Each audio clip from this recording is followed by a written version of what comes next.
Welcome back to GA Stop Opera Today, your ultimate destination for explosive general hospital drama, layered breakdowns, and the kind of deep analysis that uncover every hidden motive in portrayals. If you love bold theories, intense speculation, and non-stop twists, make sure you subscribe, like this video, and turn on notifications so you never miss a single shocker. Now let's dive into the chaos unfolding today.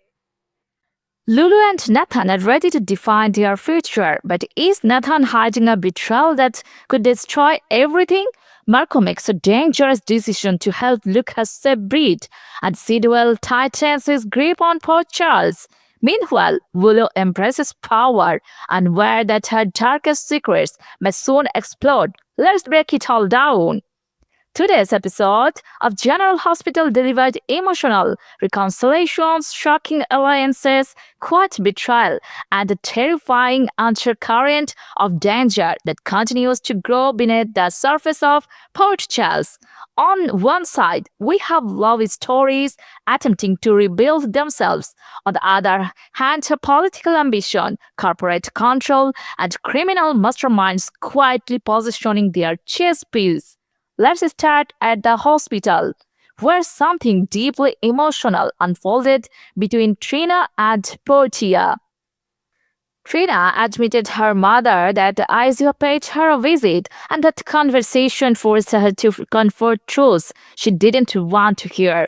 Isaiah made her realize that she has been holding on to resentment, perhaps even pushing Portia for choices that were rooted in fear and protection. Trina's apology wasn't casual, it was layered with maturity. She confessed that she doesn't want her mother to be unhappy or alone, that she loves her, that she doesn't want unresolved anger defining their relationship. Portia, overwhelmed with emotion, embraces her daughter. This isn't just forgiveness, this is restoration. But what makes this reconciliation powerful is Portia's honesty. She doesn't pretend it. She trusts Gina. She is invested in the future with Isaiah. She wants transparency moving forward, no more secrets. Trina acknowledges seeing Isaiah defend her mother, seeing how much he cares. She gives her blessings cautiously. She makes it clear that bonding won't happen overnight, but she is willing to try. And then comes one of the most touching moments of the episode. Portia feels the baby kick. She places Trina's hand on her stomach. Trina speaks to the baby, introducing herself as Big Sister. That single moment symbolizes new beginnings. But while one family begins to mend, another is quietly unraveling. Over at the hospital, Brit is fighting a battle that very few people fully understand. Lucas visits her and she immediately asks about progress on securing her medication.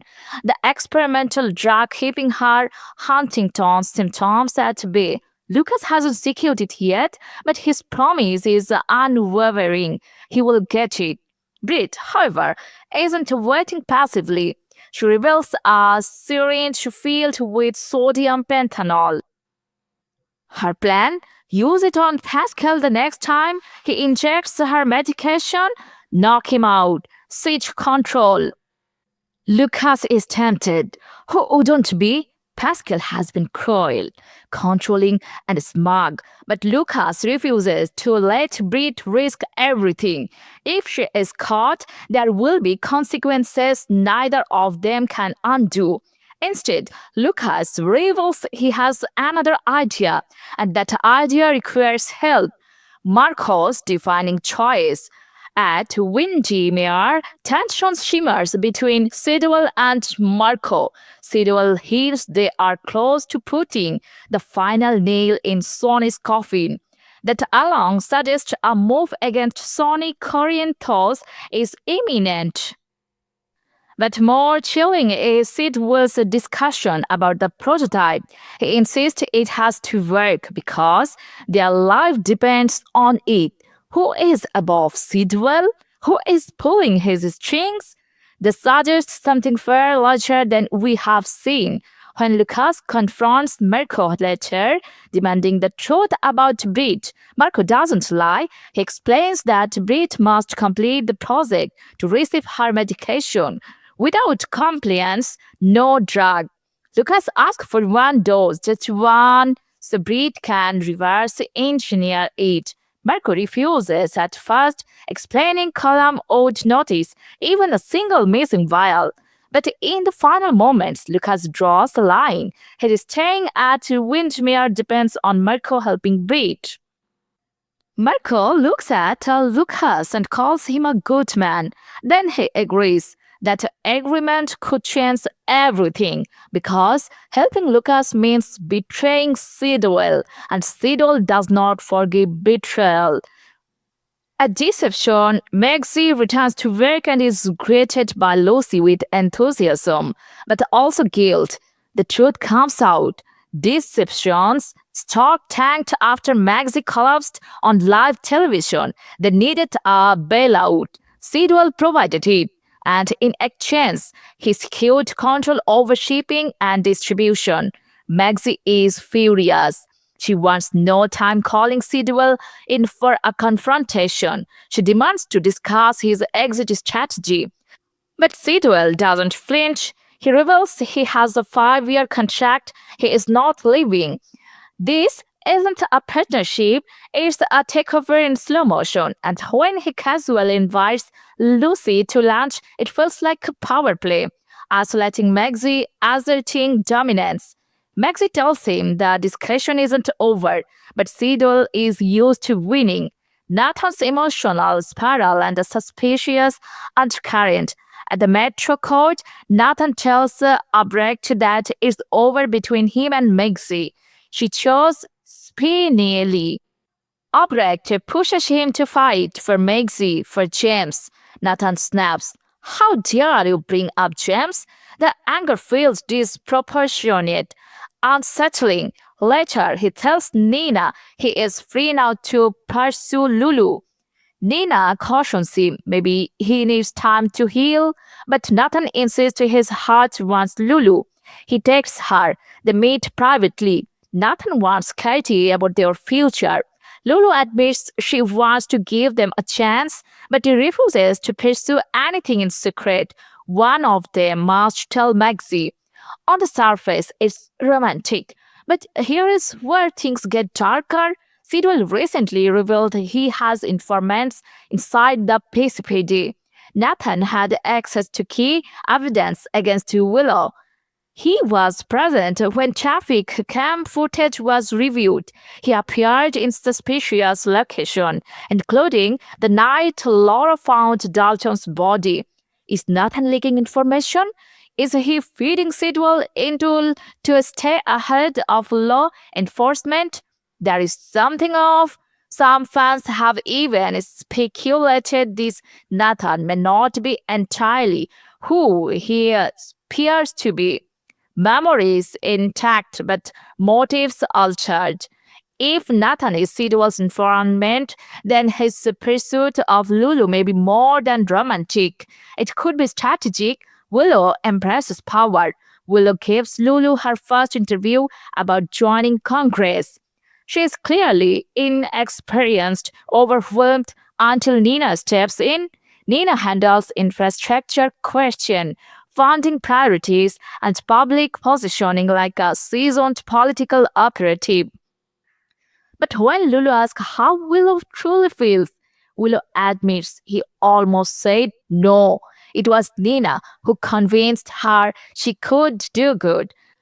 But then comes the real truth later. Willow confesses to Nina she has her own agenda now. She likes not being subservient. She likes having power. She likes the idea that if Michael tries to control her, she can push back.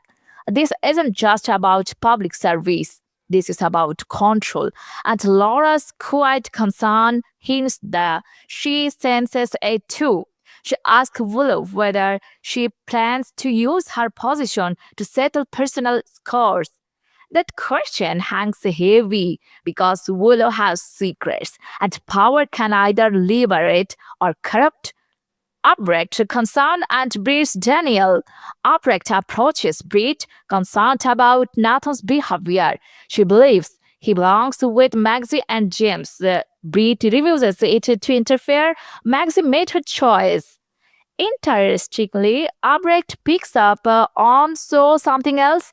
The way Brit talks about Spenny making Maxie feel special. It sounds like projection.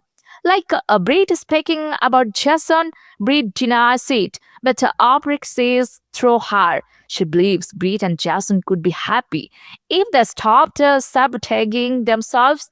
Perhaps she is right. Laura and Alexis reflect. Laura apologizes to Alexis for the press conference surprise. Alexis forgives her, but both acknowledge something important. The governor likely chose Willow, believing she would be controllable. They may have underestimated her. Alexis knows Willow is resourceful. Laura seems unsure. The less time Willow spends around Drew, Alexis suggests, the better. And odd statement. Why? Does Alexis suspect something? Jocelyn's looming danger. Meanwhile, another storm gathers. Rose Calam is growing suspicious of Jocelyn. He didn't buy her boring college student act at Windermere. Brilliant tried to block Colum for accessing her WSB file, but Colum is relentless. If he discovers Jocelyn has been digging into Fashion's final project and that Jason told her about Colum's involvement, she becomes a liability. Colum doesn't hesitate with liabilities. He could assign her a doomed mission. He could orchestrate her disappearance. He could send someone to eliminate her. If that moment comes, who saves her? Jason, who has always protected Carly's daughter, or Brennan seeking redemption for recruiting her? Either way, Jocelyn is working to a danger, and she may not even see it. Monday in Portia is shaping up to be one emotional reckoning after another. First, Brooklyn Quatermain is forced to take a hard look at her marriage. After learning what Harrison Chairs did, she was furious, and rightly so. Even when he tried to deny it, Brooklyn knew better. Willow wouldn't fabricate something like that. She laid down at her ultimatum, making it clear she won't tolerate lies or reckless behavior. But when she turns to her grandmother, Tracky Quatermain, she doesn't exactly get comfort instead. Tracy delivers a dose of tough of love, asking whether Brooklyn actually knows the truth or is simply choosing to believe what first her heart feelings. It's a classic reality check, and it may force Brooklyn to reconsider whether she is reacting from anger or from fact. Meanwhile, Chess seeks out Ned Quatermain, full of regret. He insists he can fix the damage he is caused, but can he? Some mistakes have consequences that can't be undone with apologies alone. Chess may be realizing that too late. Across town, Willow finds herself under scrutiny. Laura Collins questions her directly, wanting reassurance that Willow won't use her new congressional power to settle personal scores.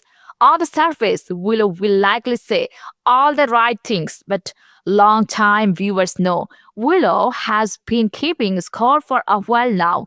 Whether it involves Michael, Drew, or others who have crossed her, it's hard to imagine she won't use her position to her advantage. At the PCPD, frustration is mounting. AGA Ada Justin Turner went to Nathan and Dent after yet another promising lead features out. The case just on sick. Then comes another twist. Michael is asked to return to the station yet again. Is this another round of questioning or something more serious? Michael may fear the worst, but in Portia's surprises go both ways.